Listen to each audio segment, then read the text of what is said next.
अस्सलाम वालेकुम dear viewers, असां चैनल ते भलीकार। अॼु जी हिन वीडियो में असां डिस्कस कंदासीं नादरा में जेके न्यू जॉब अपॉर्चुनिटीज़ आयूं आहिनि उन्हनि जे बारे में। नादरा टेक्नोलॉजीज़ लिमिटेड में जेके न्यू जॉब अपॉर्चुनिटीज़ आहिनि उन्हनि में डायरेक्टर आहे, डिप्टी असिस्टेंट डायरेक्टर आहे, कॉल सेंटर एजेंट आहे, हेड क्लर्क आहे, नाइब कासिद आहे, ड्राइवर आहे। डायरेक्टर जे लाइ जेका क्वालिफिकेशन रिक्वायर्ड आहे उहा BBA 16 इयर्स या MBA फ्रॉम हिक रिकॉग्नाइज्ड यूनिवर्सिटी आहे। डिप्टी असिस्टेंट डायरेक्टर जे लाइ सेम क्वालिफिकेशन आहे, BBA 16 इयर्स या MBA। उन खां पोइ कॉल सेंटर एजेंट ऐं हेड क्लर्क जे लाइ ग्रेजुएशन रिक्वायर्ड आहे ऐं नाइब कासिद ऐं ड्राइवर जे लाइ मिडिल या मैट्रिक पास जी क्वालिफिकेशन रिक्वायर्ड आहे। उन जे अॻियां उन जो जेके बि रिक्वायरमेंट्स आहिनि मैंडेटरी उहे लिखियल आहिनि ऐं इन्हनि जॉब जी जेका लोकेशन आहे उहा इस्लामाबाद आहे। इन में अप्लाई ऑनलाइन कबो।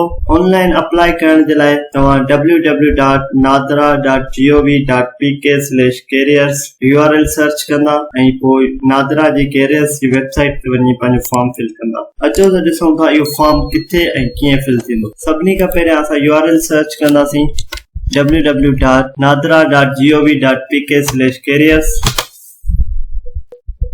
ये URL सर्च कयोसीं त असां ऑफिशियल कैरियर वेबसाइट ते अची वियासीं नादरा जी ऐं उन खां पोइ ही जेके करंट ओपनिंग्स लिखियल आहे इन बटन ते तव्हांखे क्लिक करणो आहे ऐं इन में ही जेके तव्हां एडवर्टाइजमेंट में वैकेंसीज ॾिठियूं ड्राइवर, नाइब कासिद, head clerk, call centre agent, deputy assistant director, director Islamabad. हाणे इन में कंहिं पोस्ट में अप्लाई करण जे लाइ तव्हां उन पोस्ट जे अॻियां जेको व्यू डिटेल्स जो बटन आहे उन ते क्लिक कंदा ऐं उन खां पोइ ही अप्लाई नाउ ते क्लिक कंदा। अप्लाई नाउ ते क्लिक करण खां पोइ पहिरियां तव्हां पंहिंजा डॉक्यूमेंट्स ऐं CV हिते अपलोड कंदा। तो मल्टीपल फाइल इन में सिलेक्ट करे अपलोड करे सघो था, पर मैक्सिमम लिमिट उन्हनि जी 10 MB हुजे। उन खां पोइ तव्हां ही पंहिंजी बेसिक इंफॉर्मेशन फिल कंदा। उन खां पोइ तव्हां एजुकेशनल इंफॉर्मेशन फिल कंदा।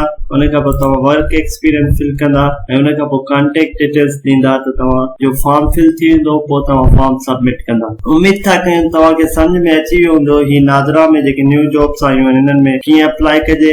मज़ीद अहिड़नि इंफॉर्मेटिव वीडियोस जे लाइ असांजे चैनल खे लाइक कयो, सब्सक्राइब कयो त जीअं असांजी ईंदड़ हर वीडियो अव्हां ताईं पहुची सघे। अल्लाह हाफ़िज़।